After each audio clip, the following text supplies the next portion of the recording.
ಕರ್ನಾಟಕ ಸರ್ಕಾರ ಇವರು ಮುಖ್ಯ ಅತಿಥಿಗಳಾಗಿ ಭಾಗವಹಿಸ್ತಾ ಇದ್ದಾರೆ.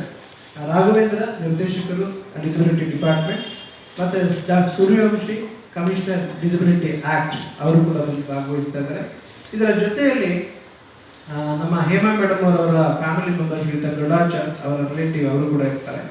ತದನಂತರ ಜಯಂತಿ ಯಶವಂತ್ ಇವರು ಜೂರಿ ಕಮಿಟಿ ಚೇರ್ಪರ್ಸನ್ ಅವರು ಕೂಡ ಕಾರ್ಯಕ್ರಮದಲ್ಲಿ ಭಾಗವಹಿಸ್ತಾರೆ.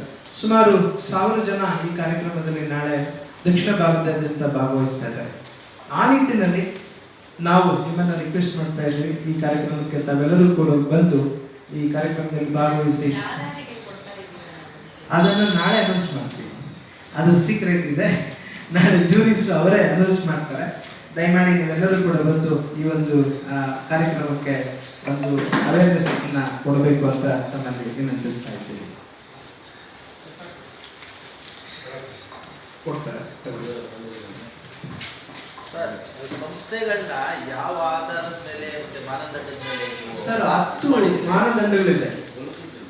ಅವರು ಪ್ರಪ್ರಥಮವಾಗಿ ಅವರು ವಿಶೇಷ ಚೇತನರ ಜೊತೆ ಕೆಲಸ ಮಾಡಿರಬೇಕು, ಕನಿಷ್ಠ 3 ವರ್ಷ ಆದರೂ ಕೆಲಸ ಮಾಡಿರಬೇಕು ಕ್ಷೇತ್ರದಲ್ಲಿ, ಮತ್ತೆ ಡಿಪಾರ್ಟ್ಮೆಂಟ್ ಜೊತೆಗೆ ಒಂದು ರೆಕಗ್ನಿಷನ್ ಪಡೆದಿರಬೇಕು, ಮತ್ತೆ ವಿಕಲಚೇತನರ ಒಂದು ಯಾವ್ಯಾವ ಹೆಲ್ತ್, ಎಜುಕೇಷನ್, ಲೈವ್ಲಿಹುಡ್ ಈ ಕ್ಷೇತ್ರದಲ್ಲಿ ಕೆಲಸ ಮಾಡಿರಬೇಕು ಅವರು.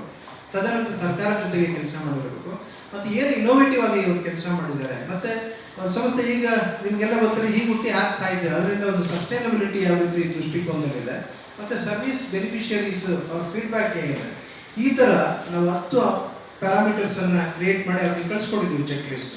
ಅದರ ಆಧಾರದ ಮೇಲೆ ಜೂರಿ ಕಮಿಟಿಯವರು ಸುದೀರ್ಘವಾಗಿ ಚರ್ಚೆ ಮಾಡಿ ಕ್ಯಾಂಡಿಡೇಟ್ ಮಾಡ್ತಾರೆ.